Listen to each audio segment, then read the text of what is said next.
Thanks for downloading. This is Christopher Lochhead, Follow Your Different. And we aspire to have real conversations that celebrate the people, ideas, and companies that stand out. We're sponsored by the good folks at Oracle NetSuite. If you want to turbocharge the growth of your business, as a listener of this podcast, NetSuite is offering you a free 1-hour growth review with an expert in your industry. Check out netsuite.com/different today. And if you're new, thank you so much for checking us out. I hope you enjoy this episode. And if you're a longtime listener to this podcast, I want you to know, thank you so much from the bottom of my heart. You're the reason I do it. And I know I can speak for everybody else involved with this podcast. We just appreciate you tremendously. On this episode, we hang out with two of my absolute favorite people, Lance and Brandy Salazar. And as their sharing of last names might suggest, they are a married couple. And they are the co-authors with my good buddy, Hal Elrod, of the brand new book, The Miracle Morning for Couples, and it's subtitled, Creating a Legendary Connection One Morning at a Time. And I've known Brandy and Lance for a long time. I've watched their relationship go through many ups and downs. I know their kids. They have two beautiful girls. And I want you to know that they are not some idiot self-help talking down to you from the mountain kind of idiots. They are real people. And we have a fun, real, no BS conversation about marriage, co-designing your life with your partner. We talk about how Brandy and Lance came back from the brink of divorce to create the relationship of their dreams, and so much more. On this episode, I think you're going to gain some real practical insights that you can put to use in your life right away. Check out lochhead.com, LOCHHEAD.com for the show notes for this episode. Grab the key takeaways and learn more about Lance and Brandy's amazing backgrounds. Now, without any further ado, hey ho, let's go. What's that term that you say when someone's a big deal? Ding dong. Oh yeah, they're a big ding dong. It's a bunch of big ding dongs. Right? A lot of big ding dongs swinging around in here. Ooh. So imagine being a kid when all you're surrounded by is big ding dongs all the time. Yeah. Right? You don't want to get whacked in the head with a ding dong. I love that term. Yeah, a term of endearment for. The other thing I love about ding dong is, I use it for like executive management or very highfalutin people, right? And any other expensive or highfalutin thing. You do, yes. Did you see Jimmy? That's very ding dong. He just got a very ding dong car there, didn't he? Because I don't remember the names of all this shit. And not so much now, although I still have a nice meal in a restaurant, from time to time, but. Back in the day when I was an executive traveling all the time, you'd get back from Sweden or wherever and someone would say, where'd you go? What'd you eat? Did you drink some nice wine? I'm like, I don't remember any of that shit. And it's like, well, yeah. So we went to a very ding dong restaurant and they served up some Chateau Neuf ding dong. And exactly. So it's a good placeholder. You don't have to, if you're like me and you can't remember anything, it sounds like you're telling somebody a story when in point of fact, you really have no idea. It's funny because every time you tell stories like that, it just makes me laugh because that's Chris's placeholder.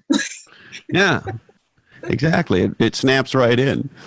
So how do I have a ding-dong marriage? So one is I got to get my physical environment right for my family and myself. And what I'm hearing you say, I don't want to put words in your mouth, but I think what I'm hearing you say is that you can't just live somewhere for work reasons. You got to think about it in a more broader context. But I don't want to put words in your mouth. So how do you think about getting where you live right? Well, the getting where we live right came after, honestly. So, for us, our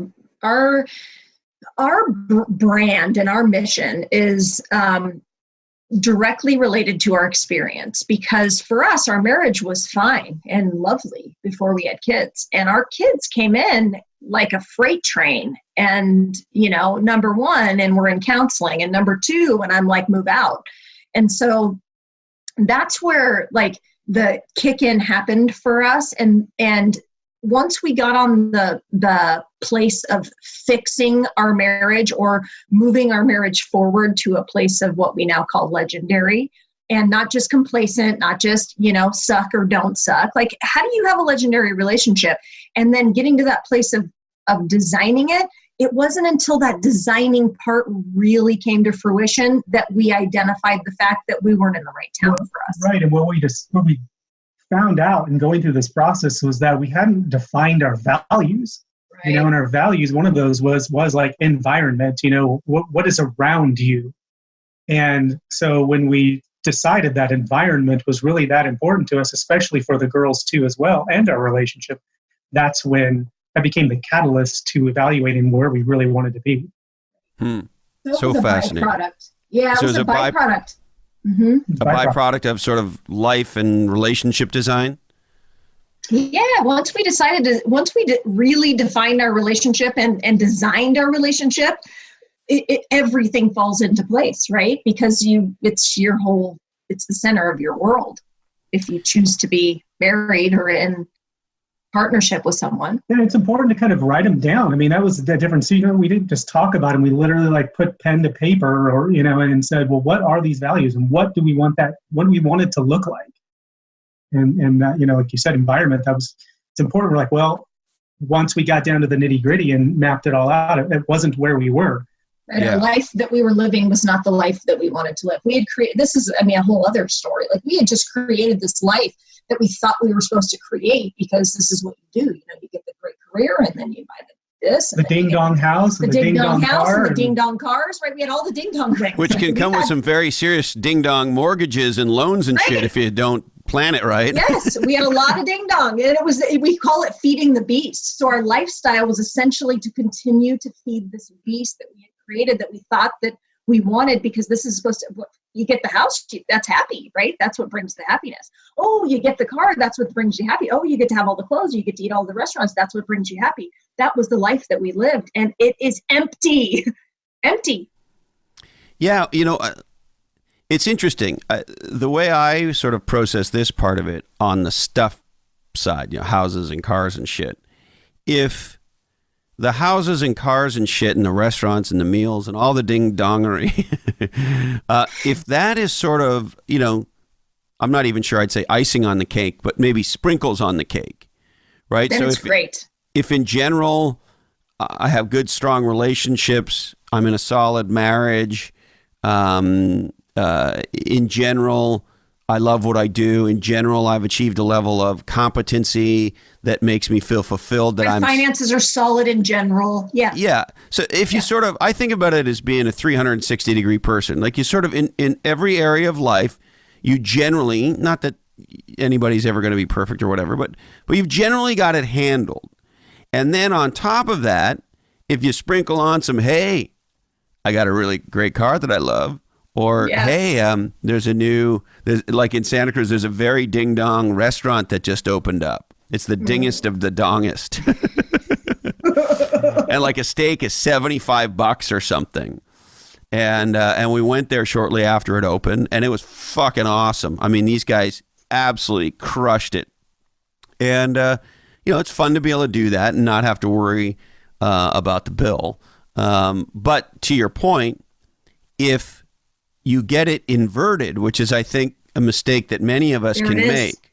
Yeah. That's where shit gets fucked up. Yep. Right. And so how did you, when you realized, well, let me, because this one's worth unpacking.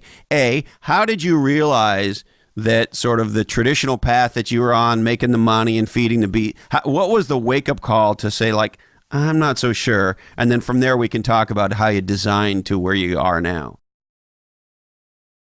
I would say two things were the wake-up call. Me asking Lance to move out would be part of it. And the other part was I was having anxiety attacks at night about just life in general, the business, the overwhelm of the kids and the house and the marriage falling apart and all the things. And I felt like I was drowning.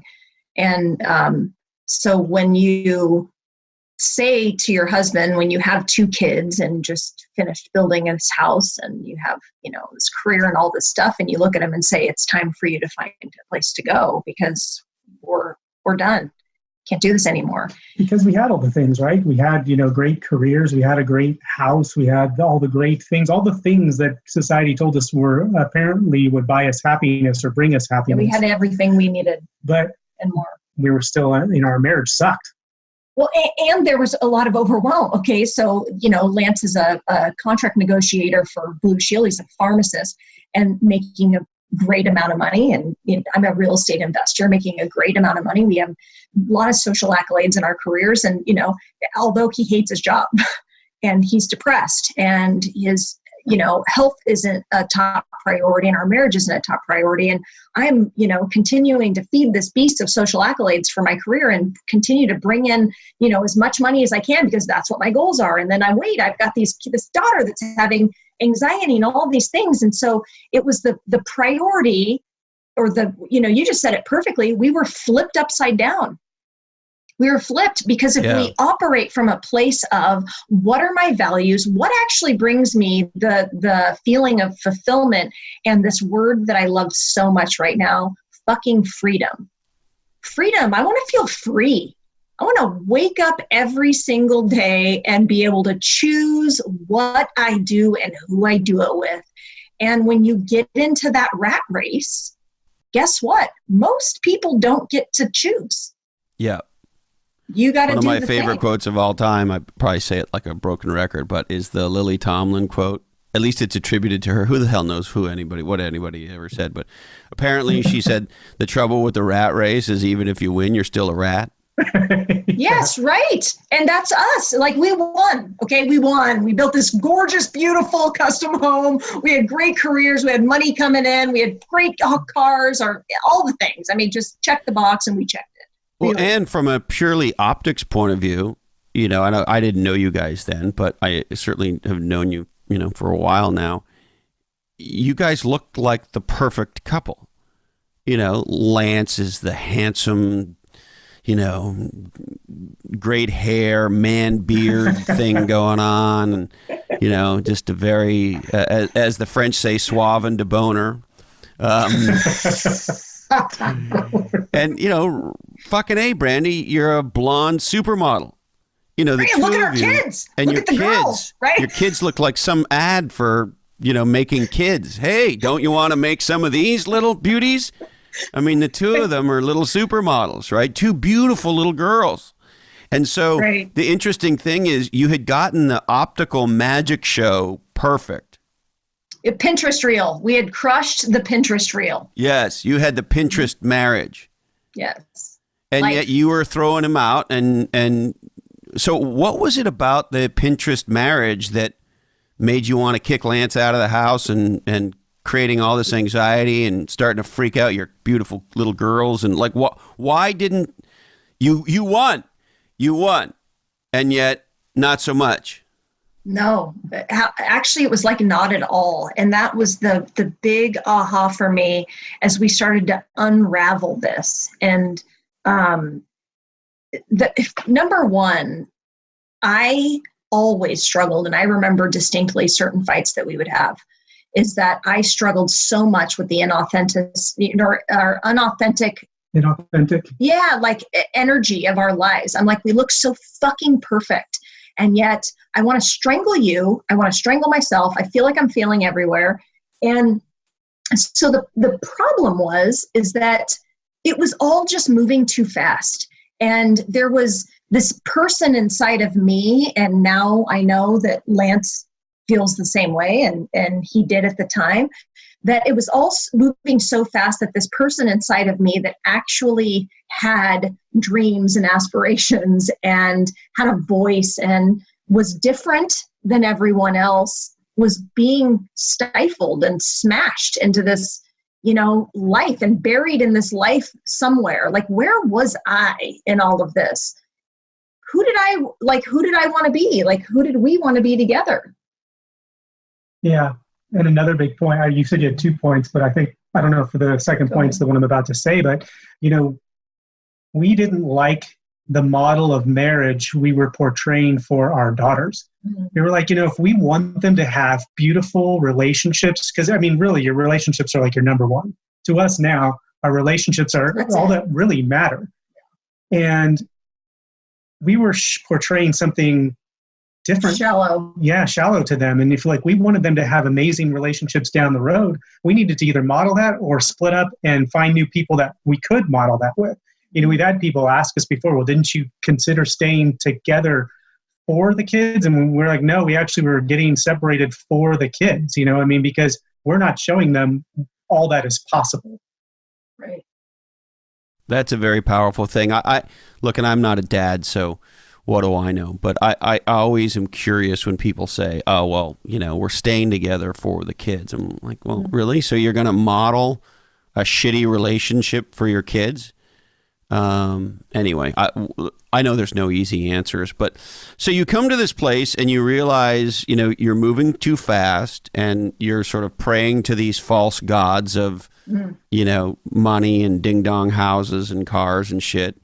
But you want to throw your husband out of the house.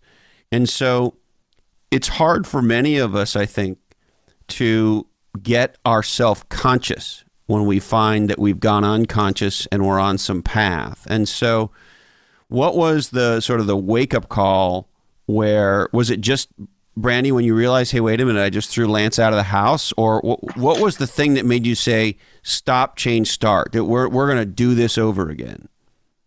She's got a great story. So, yeah, this is a great story. And it is a story of coaches and relationships.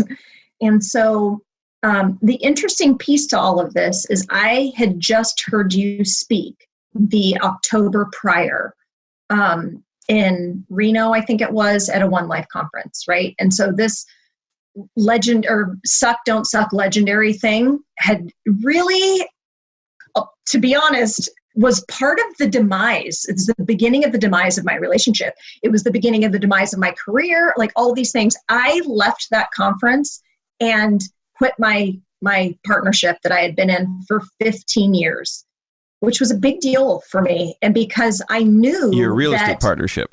Yes, my real estate for 15 years. And so that was the first step. And then my marriage began to unravel big time because, again, I was like, I'm hanging out really, really cool here in this don't suck category. I'm not like full on suck, right? But I am don't suck like to a big degree here. Well, few months go on, you know, life continues and things continue to unravel. Well, you know, as luck would have it, I am on a call with a very intense coach about something completely different. The GoBundance at the time was looking to launch a women's GoBundance, and I was, you know, right? And so I'm on the calls to, you know, start this women's GoBundance with a man by the name of Rock Thomas. And so I get off. I, of course, know Rock. He and I share a follicle commitment. And he's been on this podcast. He should be. He's awesome. He is a very awesome dude and a very sexy dude. But I bet you he was very direct, was he not? No messing around. So I get off this call with him and I literally, you know what, it's like the world just, you know, God's just shining down and they're like, here's the voice, you better fucking hear it. It was, that's your coach right there. That's the guy you need to kick your ass right now because you're struggling and you're struggling hard and you're struggling in every area and you need someone that is as intense as you, but more to be able to really annihilate you. And I knew I needed it. And so I wrote him and said, do you do one-on-one coaching? He said, I will coach you. And so we began this. We coached for 3 months together. And just you and Rock, not with Lance. Nope, just Rock and I. And of course, my marriage comes up because, you know, Rock's all in. Rock's just like, we're clean. Let's just book all the things, right? And so long story short, Rock does a really good job of letting me know what a fucking asshole I am. In a really kind way, right? Like, you suck. Like, you're bringing these childhood bullshit baggage things into your relationship, and you are, is this the person you want to be? Is this the energy you want to bring to your life? Like, so long story short, I've got Rock in one ear, okay? And then I have this dear friend of mine, Beverly Steiner, who is also one of the women that's working on the same GoBundance women's event. And she and I are at coffee to talk about this, and she had been through a couple of divorces, and she handed it to me. and basically said that the things that you are struggling with are the things that can be fixed. And they are the things that you have the power to fix, and you're giving up on a great guy, and you're a great woman, and all of these things. And what are you going to trade? And who's perfect? Because you're perfect, like, because of course you sit at a coffee with somebody and talk about your side. And she did such a beautiful job of, showing the other side to me and explaining to me all the way through, 20 years later, what it was that I was putting at stake here. And between Rock and Bev, I walked home that day, or I drove home, and I walked into the kitchen and he was home, and I just said, not only are we not getting divorced, but we're gonna make the most legendary, best relationship we could. And it's like, it's time. And what was your reaction at that moment, Lance? I was like, hey, let's go. Fine. Let's do this. And we did some cool things, with it. We decided that we were going to relieve ourselves of some of the pressure of those very intimate pieces of our relationship, because we just weren't there. We felt so far behind that trying to be super great friends and super intimate wasn't the first step. The first step was working on ourselves. She, was working on herself with Rock and talking to Bev, and I had my own journey, but what was nice is we gave each other permission to spend that time creating the best selves we possibly could, because we knew that's what we needed to get right. I'd lost confidence. I'd lost my mojo. I felt like Brandy was emasculating me, and I had to get my shit back together. I had to become, the person I really wanted to be again. And that permission also gave me that ability to let go of expectation, to let go of knowing that, or being concerned with any direction I took, how Brandy was going to react to that. It was more or less, I'm just going to do this, and if she comes back to me, great. If not, I'll be better for the next relationship. So when you were kind of rebuilding your relationship, look, you kicked me under the table if you don't want to go this specific, but in the beginning of this sort of renewal phase, if you will, when that day Brandy comes home and forward from there, in the beginning, it sounds like, did you take sex off the table? Yeah, we did. But we hadn't been having sex for a long time. Yeah. So it was already off the table. It was already. Yeah, it was more like, we've had too much wine, like, let's have sex. But like, that was really the extent of our sex life. We removed the pressure of it. Right.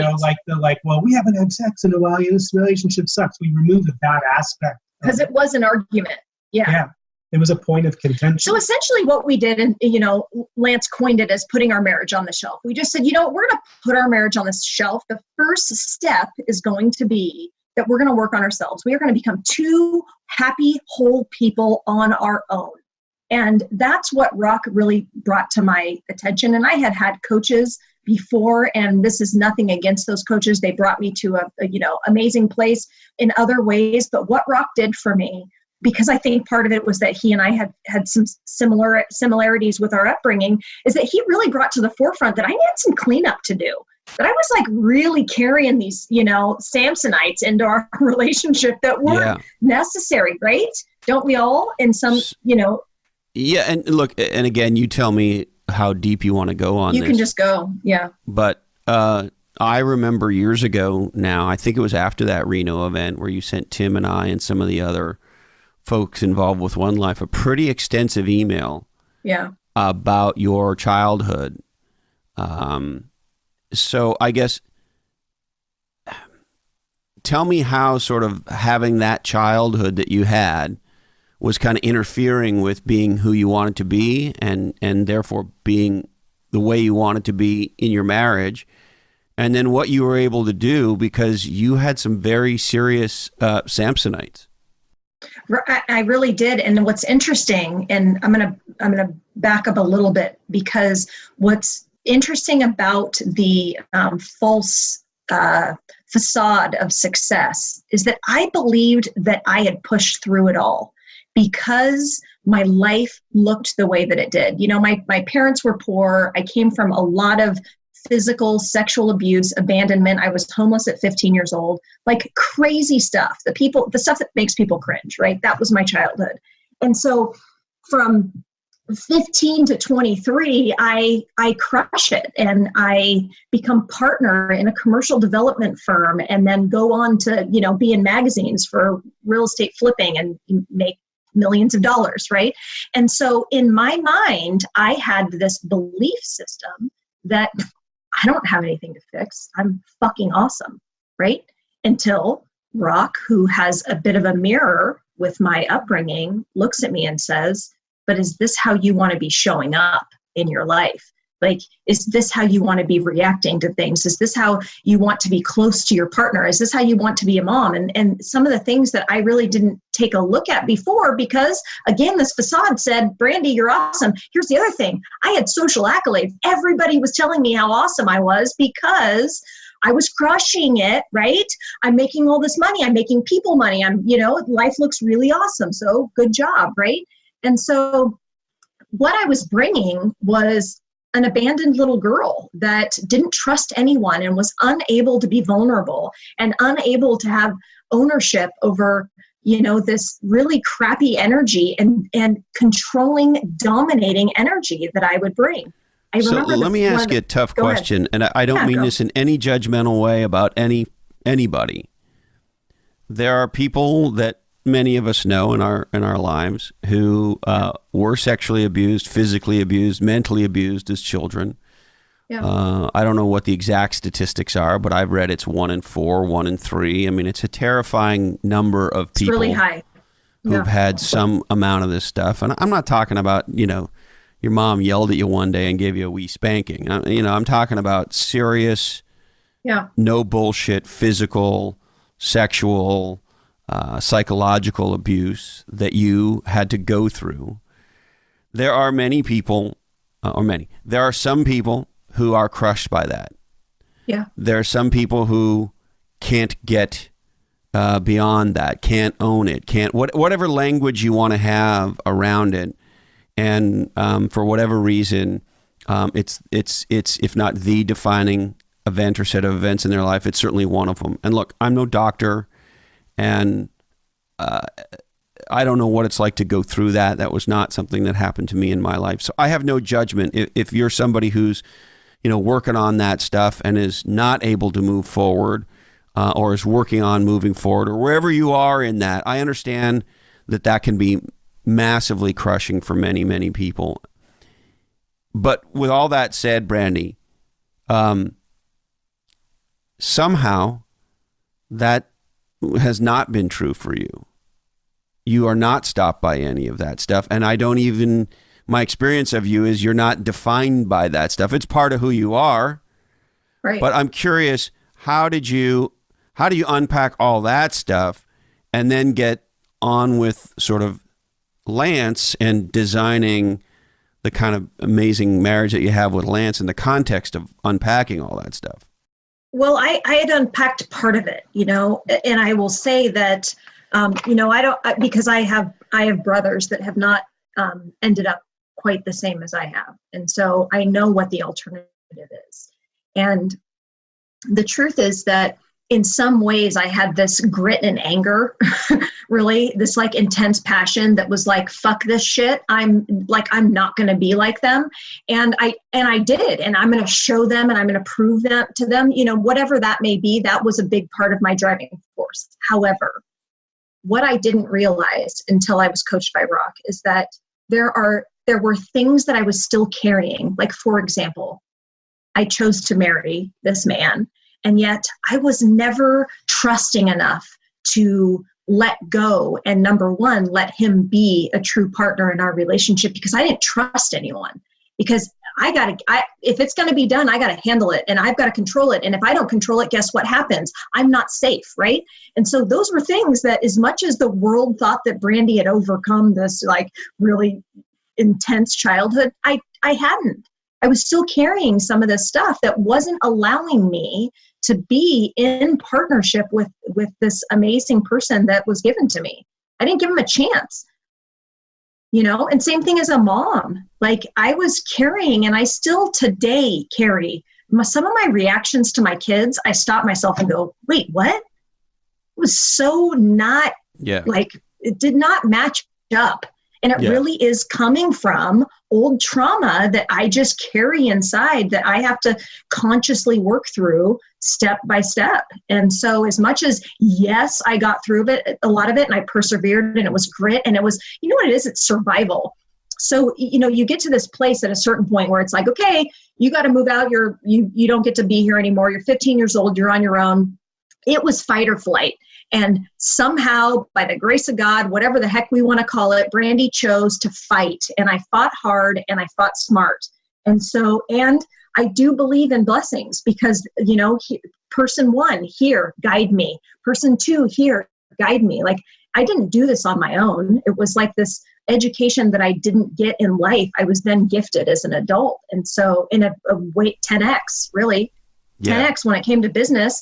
And so, you know, it's an interesting question because there's a lot of it that I just made a choice, and I wasn't willing because I watched what everybody else did. And I was like, oh, okay, so my dad was in prison my entire life off and on. And so do I go that path? Is that what I do? Or do I just keep trying until something works? And again, as much as that part clicked for me, and it clicked like literally the heavens opened up, and Brandy Salazar went from homeless at 15 to a millionaire by 25, like crazy, 10 years. Like what? That's insanity. Like that part of it crushed. However, this man sitting next to me saw the other side of this broken little girl that didn't know how to be in relationships and didn't know how to be vulnerable and didn't know how to connect and relinquish control. And so as you're working on on yourselves, at what point do you guys start working on the relationship to design the relationship that you truly want to have in your life and the relationship that I see you having now? I don't know if there was a specific event, Chris, or I can't remember one, other than I remember the feeling of us falling back in love. I remember the feeling of us enjoying each other's company again. I remember being friends. And we stopped and said, okay, time out. We actually like each other now. We like being around each other, but let's not fall into the same traps and pitfalls we did before, which was this cycle of, you know, fixing things that were broken. That they always, you know, if there was some little hole to patch, we'd patch the hole, but then another hole would show up. And our relationship was constantly getting back to this sort of starting line, and it never went past that. It never actually entered the race, so to speak, of, you know, to try and get to a finish line or to a goal. And we said, okay, we like each other again. We're enjoying each other's company. We're falling back in love. Let's do something different. Let's not do the same shit we did before. Because I would even remember having this defeatist mentality of like, well, she's acting like she likes me now, but when's it going to be shitty again? And I didn't want to feel that way anymore. And so we said, okay, we're going to sit down, and just like other things in our life where we have a plan and goals, we're going to do that with our marriage. We're going to directionalize our relationship. In fact, I don't think that's a word, but we created direction for our relationship. We pointed it, you know, we stood shoulder to shoulder and pointed our compass in a direction and said, that's the direction we're going. And, and the thing that I think was was a big pivotal moment for us is we said, okay, what the fuck have we had success with in the past? Okay, wait, Brandy, you've great business, like whatever comes at you, crushing it, right? Health. We know that when we apply X, Y, and Z, like we are on it with our health. Lance is in the health industry, right? This is great. And so we knew that there were proven success paths for things, but we couldn't find a success path for relationships. So what we did is we bought a ton of books, because that's, you know, what you do when you want to learn about something. We just Amazon the shit out of books. And we sat at our dining room table with our big, huge the sliding glass door, and we got Post-its, and we said, okay, what are all the components of a legendary relationship? Like, what does this look like? And we just started putting all of these just words, phrases, all these things all over this sliding glass door. And we very quickly figured it out. Yeah. And it was 4 elements that it takes to make a legendary relationship. And all again, right, let's have them. What are the four elements? We're not talking about mediocre here. We're not talking about suck or don't suck. We're talking about legendary. You go. Right. So we talked about the first one, which was you. Working on ourselves, creating two happy, healthy individuals. Confident. Confident. I realized, like, one of my huge realizations or ahas in all this study was like, my wife is not responsible for my happiness. I'm only responsible for my own. Nor can I control her. I only have control of myself. And so that's the first one, working on ourselves. The second one is partnership. It's the kind of the unsexy part of it. It's like the chores and the finances. And, if you have kids, it's, how are we going to raise our kids? What's their calendar like? And it's roles and responsibilities. It's a first step after you, because it's where a lot of couples, even like us, get stuck. It's where they can't get out of. They're constantly bitching at each other about who didn't take the garbage out, or, why this didn't get done, or you're spending too much money, on stuff, or they're not having conversations about their financial future at all. And that's the second right, or they don't have a plan in place. Right. Like, these are the basics. This is the foundation. It's survival. If you don't have these things dialed, don't expect to have an awesome sex life and a great friendship. Like, I'm always amazed when I talk to some couples and they aren't open about finances, and they're not sort of, if you will, financial partners, and they're not talking about their, retirement plans and their annual spending budget and their annual income and how they're trying to do stuff. And, like, I'm always amazed that some couples seem to operate in the dark of a financial conversation. That one always blows me away. Yeah. And, Brandy and I aren't like financial advisors. I wouldn't come to us for financial advice at all. But what we have is transparency and light on it. Communication. But we'll talk about it. We both know exactly where we stand with everything. We both have plans in place, together as a couple and as a family. And I think it's okay to have separate finances if the conversation and it's amicable. Like, it's just one of the pieces of your partnership. Like, there's many other pieces, right? There's so much to it. It's the business of your relationship. So if the one part of money is that you keep it separate and this is how you handle it, and fine, do that. But make sure that it's a mutual conversation and a mutual decision where you're both on the same page and there isn't animosity. Or secrets, because this is where that gets trapped. We all, we now call it the partnership loop, because it's where a lot of couples, especially when you throw the kids onto the mix, like throw that on, and it's like you get stuck in this loop. Who's got this, and where's this, and we don't have time for that, and then none of these things are getting. Nobody cleaned the toilet, and you forgot to schedule this, and so we get stuck in that place. And so until we have that foundation, at least a foundation, and solid enough to where we can move past and open ourselves up to, okay, I feel secure enough to move on to the next phase. It's almost impossible to do it. Yeah. I couldn't agree with you more. So go ahead, Lance. Oh yeah, and I was going to say the next one after that is friends. It's becoming friends again. And a lot of what we're saying is really how our journey was. Yeah. This was born out of our journey. What was important to us. So, right. And so as we talked to other couples too, it just became more solidified that they were on a similar journey and a similar path. So after we got ourselves dialed in, got in the systems in place for our partnership, that's when we all were like, oh, well, we like each other. We're having fun. I can make her laugh again. She actually loves spending time with me. Where, we're like, hey, going on dates and getting to know each other, just even asking each other simple little questions from cards, it was fun. It was like we were dating again and having a good time. And after that, that's from that friendship, the true intimacy and that vulnerability that is so hard to achieve sometimes with another person. And the real connected sex, the last element is lovers. It's the pinnacle. It's when all of those other things. The last element is what? Lovers. Oh, lovers. Lovers, yeah. Mm-hmm. You, partners, friends, lovers. Yeah. In that order. And the order part is what's so important. And I think that's what we were missing. We were fighting about the sex when we didn't know who was taking out the trash. And, or what the balance was in the bank account. Like, Carrie said this when we interviewed you guys, like, get the basics done first. And it's so true. We couldn't agree more. So one, yourself, two, your partnership, including the financial piece, but not just the financial piece. Who's taking out the garbage? Who's doing the dishes? Who's driving the kids What's to your school? role in the relationship? It's the business. Right. It's the unsexy stuff.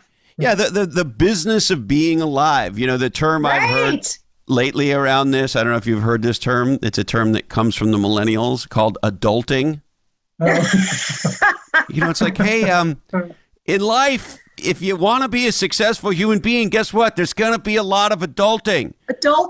Figuring out who pays the fucking bills. And, you know, and the other one, I hear this a lot. I don't know if you guys hear this. That, like, people say, oh, well, you know, we fight. Number one thing we fight about in our marriage is money. And this, yes, it is. And I don't understand this. And the reason I don't understand it, look, I understand, you know, as George W. Bush famously said, it can be hard to put food on your family. So I understand financial struggle. I get that. Yes.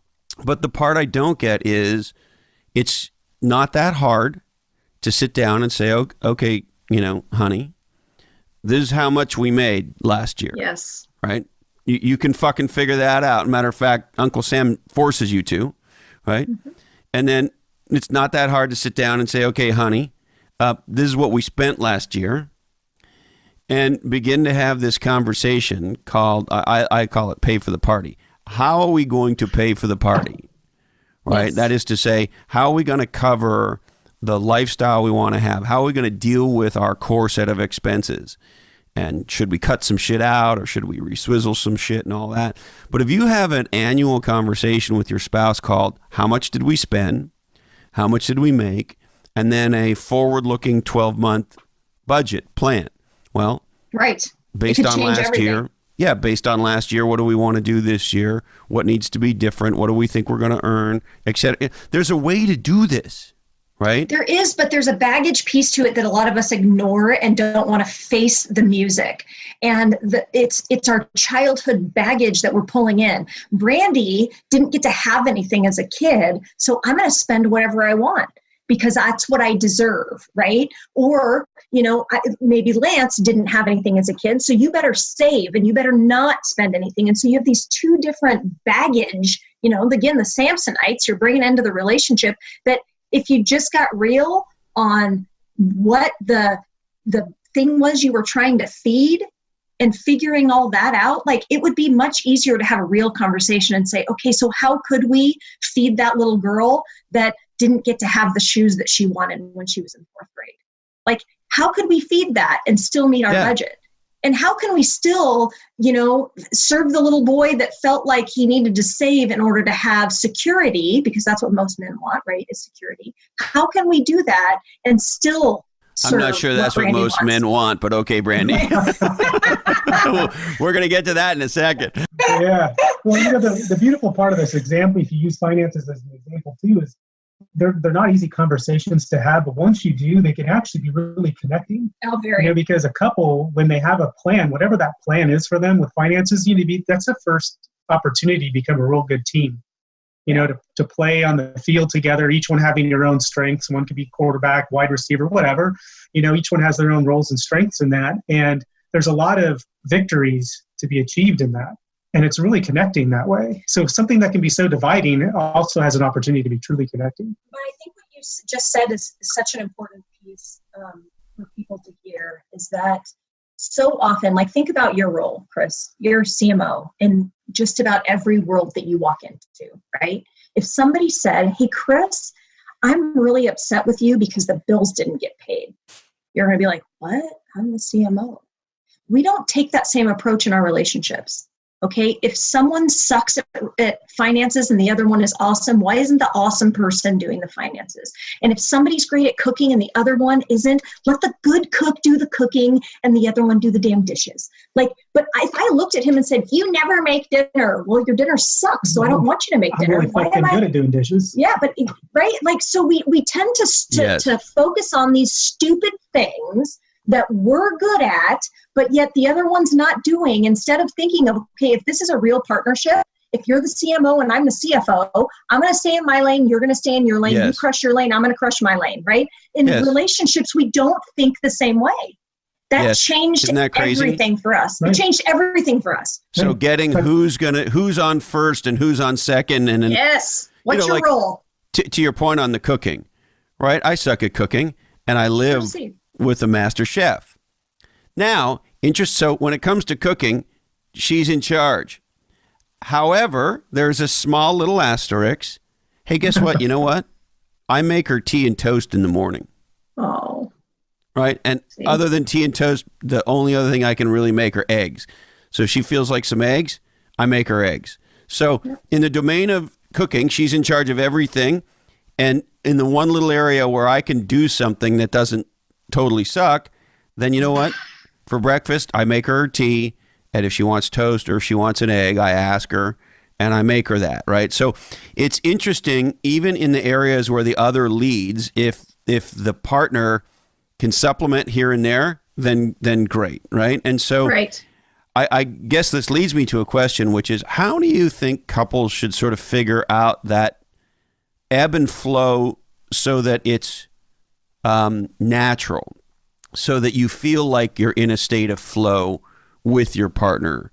And so she leads in the areas that she leads, you lead in the areas that you lead. And then there's this overlap area where sometimes, even I can make toast, so how do you guys think about sort of that, the ebb and the flow of who's leading, who's not, and how we stay synced up together? You want to go? Yeah. The first thing, and you might have something else, but the first thing that comes to mind is just practicing talking about it.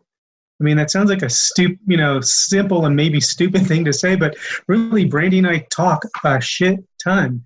And, where we've gotten through practice, it's not, at first it can be awkward. And just like anything else you're not good at, you become good at it by making a habit and rhythm out of it and continuously doing it.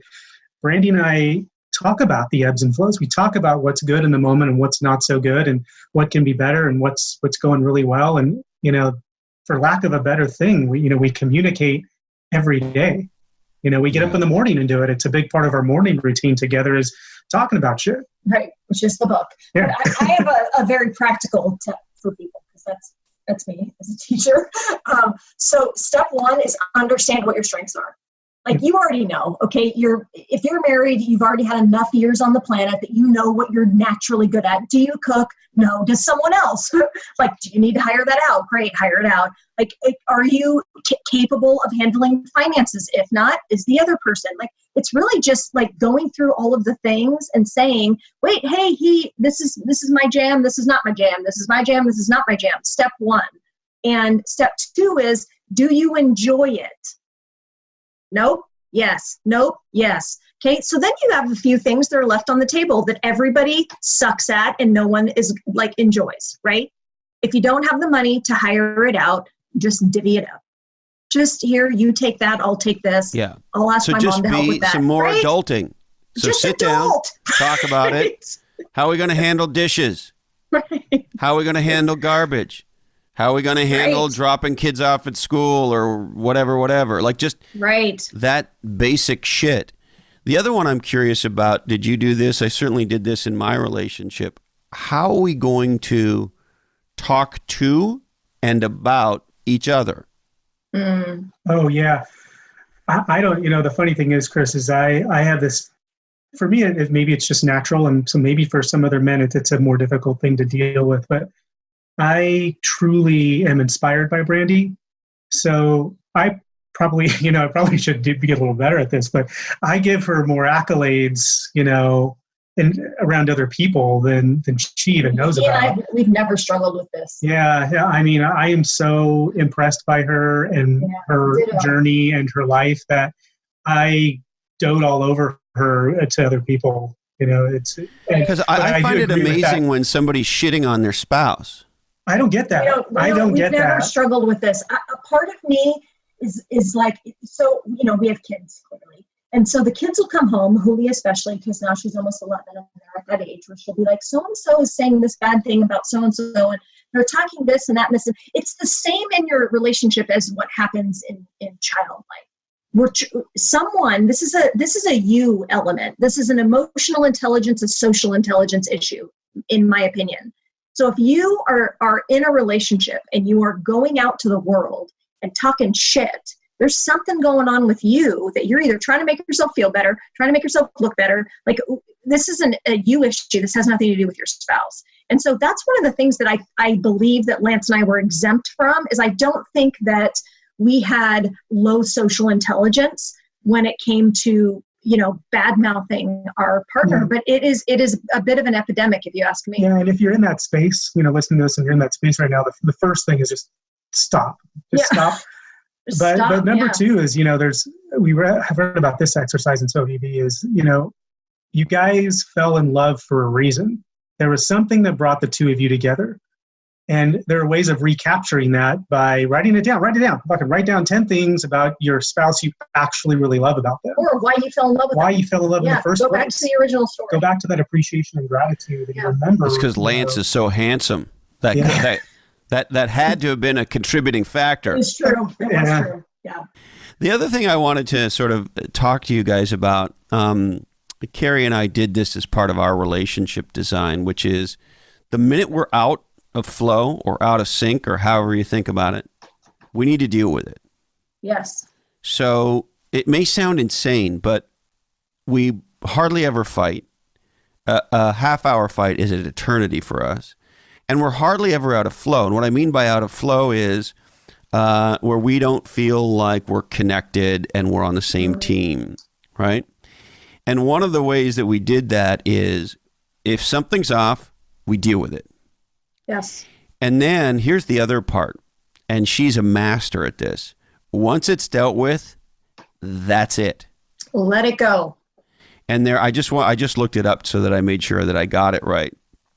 Jim Barksdale, who was one of the top executives who helped build FedEx, and then famously became the CEO of Netscape.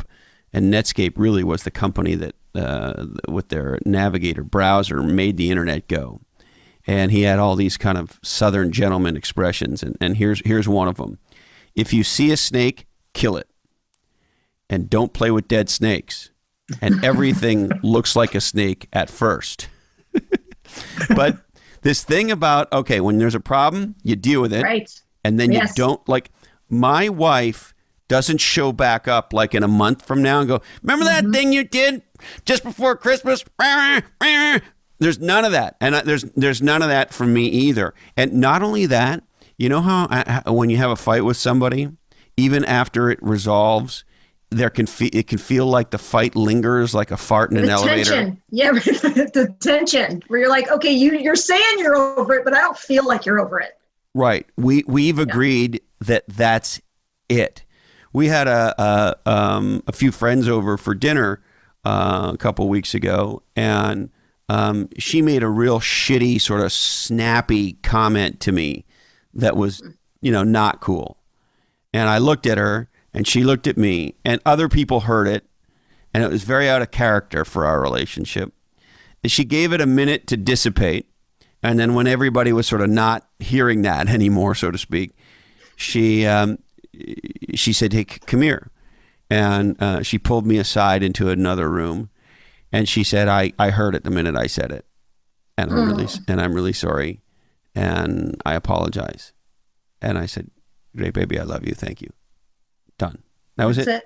It's over. Never, I didn't bring it up later. We didn't have to rehash it. We didn't have to unpack it. I didn't have to talk about how that brought up feelings from when I was 4 and the time I didn't, I don't know what, or any of that shit. Right? We just, that's a snake? Oh, that's a real snake. Okay, whack that snake and onward, right? Yeah, we're not playing with a dead snake. No playing with dead snakes. Yeah. That's perfect advice. And I think that's the difference between how we were and how we are now. Because we would beat a dead horse or play with that darn dead snake. I mean, until it got awkward. Like, what is it that the two of you were still doing? Like, you're still talking about the same thing that happened 4 fucking years ago? Like, stop it. And now, I mean, you saw on Instagram, I was pissed off about the peanut butter. Here's the thing, and this is what I love so much about the story you just shared about Carrie. Okay, we're all human, all right? We're all going to show up like shits every once in a while. It's going to happen, okay? So just know in your relationship, neither one of you are perfect. You don't wear halos. And so someone's going to mess up. And guess what? Sorry, get over it. And listen, we will say, if you are married to a person, you're going to say shitty shit to her. Amen. You just are. Even if you're frontal lobing, training yourself to never do that, every once in a while, shit's going to slip, right? You're going to mess up. Yes. You're going to mess up, right? And so there's this expression I love: stop, change, start. Mm-hmm. Right. And that's what we've designed our relationship that way. And we're not perfect by any stretch of the imagination, but there are no hanging chads or farts that live in the elevator for, years or whatever.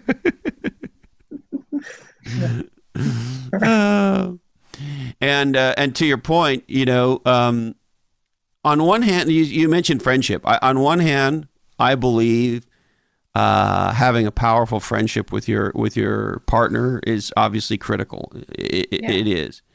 However, there's a little flip side to that, which is, I think it's the harbinger of a strong relationship, having strong friendships outside the relationship. Because if the relationship has to be your if your spouse is quote unquote your best friend, and look, I get what most people mean when they say that, and it's very sweet and nice, so I'm not being an idiot about that. No, but at the same time, if your whole fucking relatedness in the world is on somebody else or is in one relationship, however you want to think about it, at least it's been my experience that it's too much, that a harbinger of a powerful relationship, primary relationship, is that both parties, so to speak, have really powerful friendships outside of that relationship. So I'm curious what you guys think about that dynamic. Oh yeah, because when you talk about leaning too much on one person for that one relationship you're talking about, you're getting into the realm of codependency, right?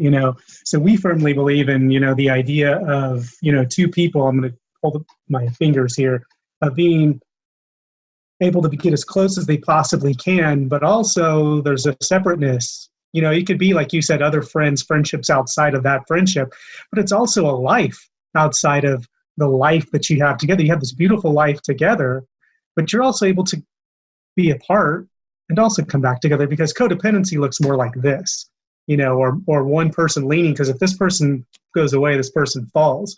And it kind of goes back to that whole you piece, that single, happy, healthy person that can stand on their own. So yeah, absolutely. Brandy is my best friend, and there's things I tell her that I would never tell anybody else. But yeah, we have our own friendships, we have our own relationships, we have our own lives, passions that we do that are not part of each other. I love to go trail run. She could give two shits about going trail running, So it's muddy. Okay. That shit's muddy. Shit's muddy, but it's so true. And I love the visual of when you're leaning on each other. When one is down, you both fall. And so when you stand on your own, and this is where the you element comes in with your own friendships, like the friendship part is your friendship together in order to reach the pinnacle of intimate lovers. But the friendship part for yourself is in the you element, because it's foundational for you to be able to be a thriving, happy, healthy person. Yeah. We need other people. We need separation from each other. And I mean, I can't expect him to check all my boxes and fill all my buckets, right? Give me a break. He's one person. Yeah. And look, my experience has been, and I see this equally with women and men, that if you're in a heterosexual relationship, look, guys need to be with other guys. Yeah. Gals need to be with other gals. My wife has deep, powerful relationships with a set of women, and she goes off and does stuff with them. They travel together, they have dinner, they have whatever it is. They do their things together that don't include any of the men in their lives. And I do that with my guy friends.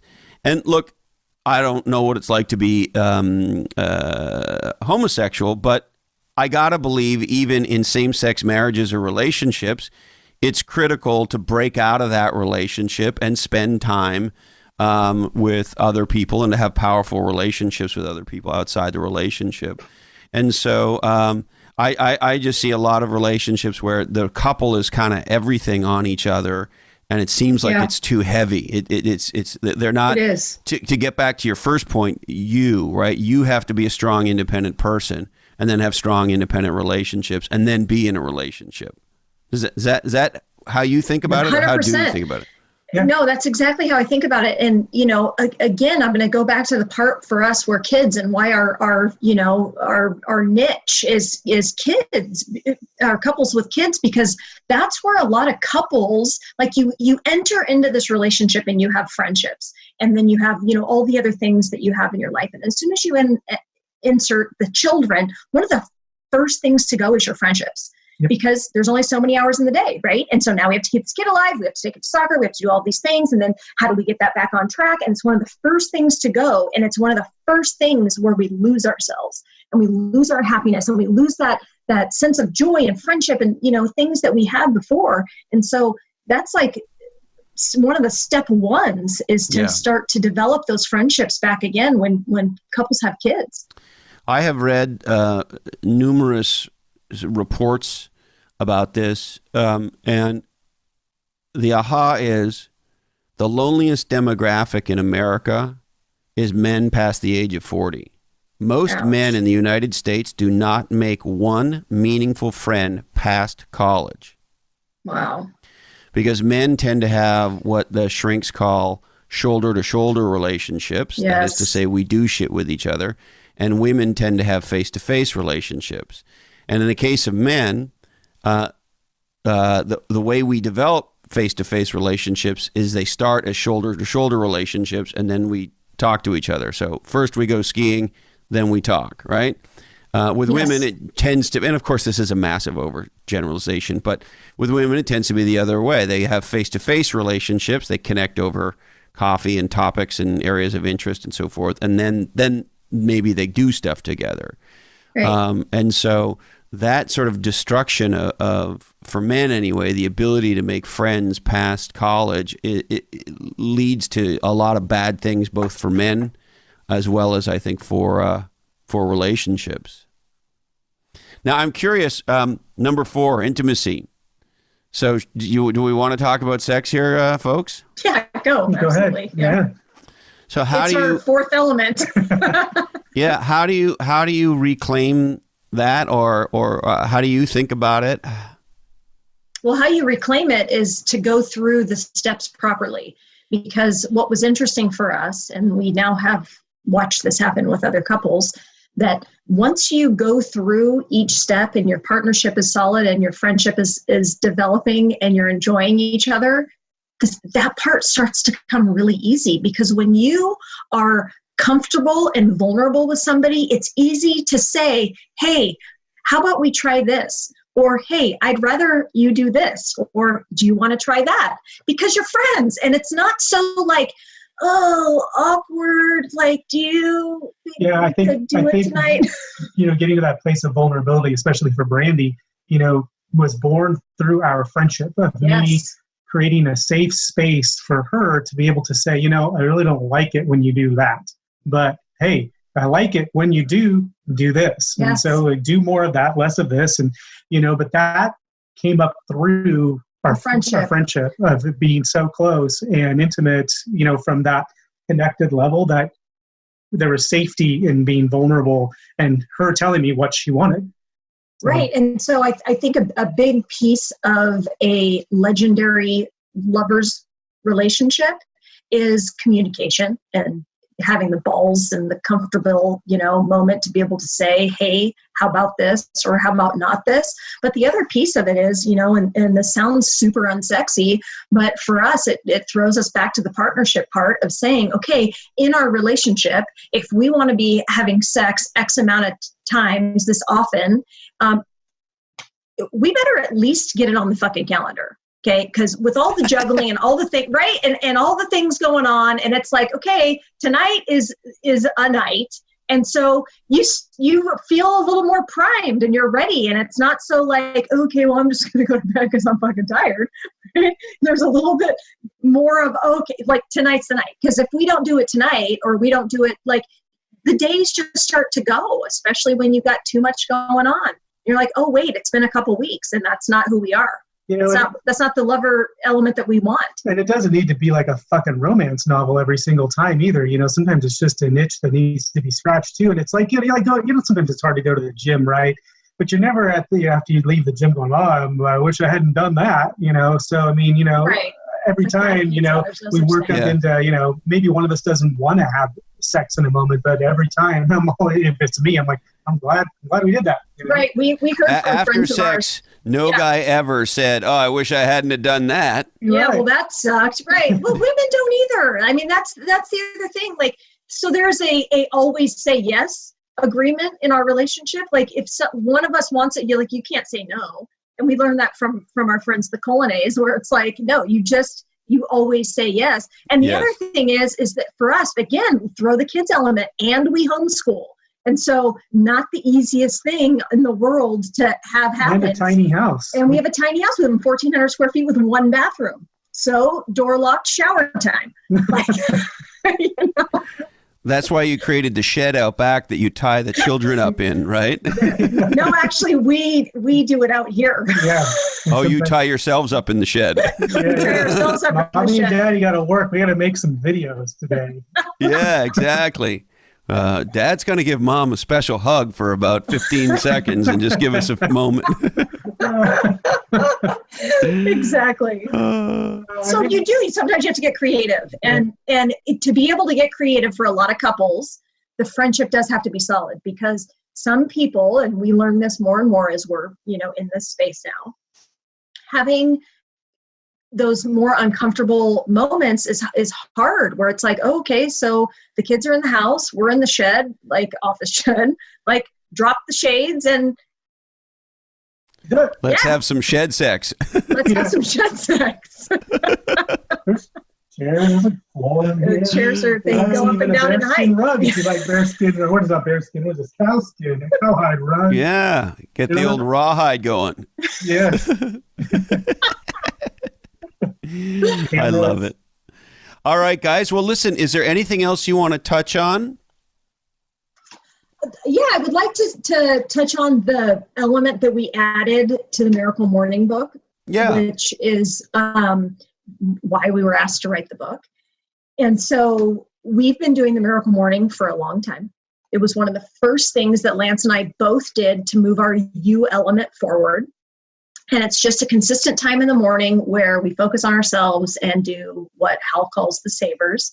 And so as we continue to do that. And just remind me, the acronym SAVERS stands for? Silence. A is affirmations. V is visualization. E is exercise. R is reading. And S is scribing, writing. So Lance and I would do our Miracle Mornings, and we would come together, and we'd just be sitting on the couch, and we'd be finishing our reading, and we'd find that one of us would put our hand on our leg, or he'd put his arm around me, and we would just sit there and do it. And then we would share what we were learning, and then we would talk about our day, and then we would go about our day. And so in the beginning, we had this really intentional evening routine where when we were first fixing our marriage, we would check in. Okay, how did I do on this? How's this going? Gratitude, like just some basics, like just let's get ourselves on a positive momentum. So then we started adding some of that to the morning, and long story short, we dropped it down to 4 more elements, or 4 more things that we did every single morning, which is now team. And what was interesting about it is we started studying teams and legendary teams and what made a legendary team. And all of it just started to align, and it fits with our elements perfectly. It lays out with the savers perfectly. And yeah. So I don't know if you actually said what it stood for. So TEAM, T is touch. So every morning, we do this together in the morning. It's quick too. You can do it in 10 minutes. It doesn't take long. But it builds so much connection for the whole day. It sets a tone for the whole day. T is touch. E is education. So that could be us talking about the things we're reading, or the podcast we listen to, or did you hear what Chris Lochhead said? Let's talk about that. Or we listen to something together, podcasts, whatever. Education.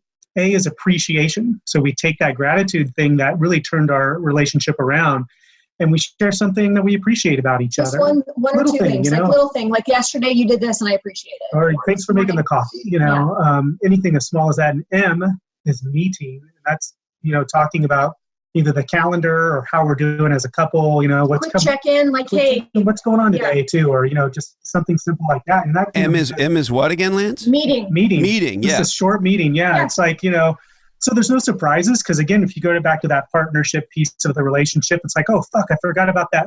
Tell you about that meeting. Well, God, I can't go to the grocery store now or whatever, or I can't take the kids to here, so we check in and say, these are the things that are going on. These are the things that are happening. And this is super quick though. Again, all of this happens in less than 10 minutes. Like it's so fast. And what we realize is day over day, that compound effect of doing those 4 things every day, we were like, whoa, that improved our daily interaction as a couple so much in such a short period of time that poof, that's warning awesome. For couples. Yeah. And on the first one, touch, I'm always amazed as I observe couples, and of course I don't have any data, but there seems to be a large percentage of couples, you could spend a couple hours with them at a party or out to dinner or whatever the thing is and just observe couples. And there's 2 things I always am looking for. One, do they behave differently? Mm-hmm. Right? So often we see or are more friends with one person in a couple than another. And so I always look at when the other part of the couple is around, does the person that I know better change in any kind of meaningful way? Because that's a giant red flag for me. And I see this a lot with guys, right? It's like they act one way around their buddies and then their wife shows up and like it's a whole other story. But the other one, getting back to T and team, is touch. How this in physical is probably not a word, but unphysical. We get it. Yeah, it's true. Do you notice that a lot of couples rarely seem to touch each other? Right. And I'll tell you that honestly, this is where I think these elements are so important for people to understand. It's because of the 3 elements before lovers. Like touching is a lover's intimate thing. And like, I want to touch you kind of thing, but I struggle to want to touch you if our partnership isn't together and I don't feel like we're friends. Like, or I have low social intelligence or emotional intelligence, or I'm, carrying my Samsonites with me everywhere I go because I'm struggling. Like there's these other things that are contributing to it. Like for so long, we would battle the fact that we didn't have sex very often, and really just him taking out the trash and getting our, life in order, and me being able to feel confident and having a conversation with him, sex is no longer a problem. Imagine that. Touching him is right. Touching him is easy. Like, it's not like, cause guess what? I like him. So you want to like the person. And that's what I think is happening is we're there. Well, I mean, you'll see in the beginning of our book, the stats on marriage, 50% end in a divorce, and only 17 of those 50% actually say that they're in a happy relationship. 17% of the 50. So the 50 that divorce, 17% of them then go on to a happy relationship? 17% of those that stay married are in a happy relationship. So 17% of married couples report being happy. Correct. Like truly happy? Yeah. That's a pretty low statistic, so that's why you're not seeing touching. Yeah, right, because only 17% of couples like each other, and I'm not going to touch you if I don't like you. No, you got to like, right. I didn't. When I didn't like him, I didn't put my hand on his thigh, Like she's right now. Yeah, that wasn't like a common thing I would do. And now we do it every single morning. That's how we start our day, is like mentally, like put my hand on you in some way. Like it's, right? And so not only the routine of it, but also that our friendship is solid and I don't have to worry about the basics. So it's easier. Just comes more natural. I love it. All right, guys. Anything else before we wrap? No, that's it. Well, Lance, Brandy, thank you. I'm so glad you wrote this book. Us too. We're excited.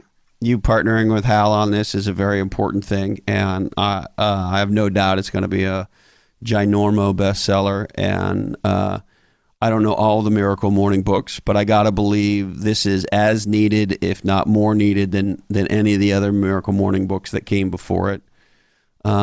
Because look, we've all been in shitty places in our relationships, and 17% is a pretty shitty number. Yeah.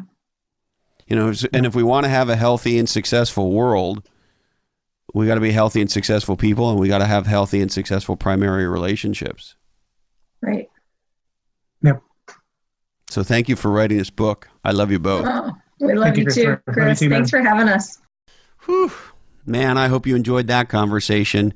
And, I'm just so stoked to have those guys in my life, and I couldn't be more proud of them for writing a great book. Now, is it grow time for your business? It's got to be grow time. NetSuite wants to help you master your growth. NetSuite's order management capabilities help you streamline everything about taking orders, processing orders, fulfilling orders, and getting paid for those orders. NetSuite removes manual bottlenecks, preventing errors along the way. If you haven't automated your entire order management process, stuff can fall between the cracks, and we don't like that. And so we want a smooth process from sales quote all the way through to order fulfillment, timely invoicing, and getting paid. Don't we like to get paid? NetSuite's order and billing management capabilities integrate your sales, finance, and fulfillment teams to improve quote accuracy, eliminate billing errors, and strengthen your revenue recognition while driving fulfillment and accuracy across the entire cycle. So, why not check out netsuite.com, and specifically netsuite.com/different. As a listener to this podcast, NetSuite is offering you a free 1-hour growth review with an expert in your industry. And NetSuite actually has specialized capabilities for almost any industry you can think of, including nonprofits. And NetSuite is surprisingly cost effective. So why not visit netsuite.com/different today? Also, if you want to send us email, always love to hear from you. We try to get back to everybody. If you have a question you want me to deal with on an upcoming episode, by all means, send us email to blackhole@lochhead.com. And if you want to connect on Twitter, I'm at Lochhead. And same on Instagram, at LOCHHEAD. All right. We would like to thank the amazing new book by our friends Lance and Brandy Salazar, and of course the legendary Hal Elrod, the new Miracle Morning for Couples, creating a legendary connection one morning at a time. We're everywhere available, everywhere you get legendary books. And speaking of legendary, you can find Brandy and Lance at legendarycouples, all one word, .com. They've got a gorgeous website. Go check them out. Speaking of legendary shit, why not check out Niche Down, How to Become Legendary by Being Different, the #1 bestseller from Heather Clancy and myself. Check us out on Amazon.com. A nonprofit that I love, I'm stoked to have been involved with from the very beginning, and it's actually how I met Brandy and Lance, is through my connection to onelifefullylived.org. This is an amazing community of people who are helping you dream, plan, and live your best life. And because we're a nonprofit, we try to do that for you as close to free as possible, whether it's our programs or other things. So check out the #1, lifefullylived.org today.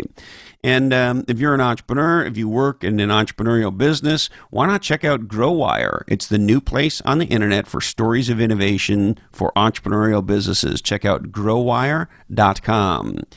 And hey, if you're somebody trying to get a lot of stuff done, you're trying to focus on the things that you can really make a difference in, and trying to offload some stuff that maybe you need some help with, why not think about a virtual assistant? Bottleneck Virtual Assistants is here to provide you with the resources you need to get stuff done so you can focus on the stuff that matters. Why not check out bottleneck, all one word, .online today. And the amazing folks at the Front Row Foundation.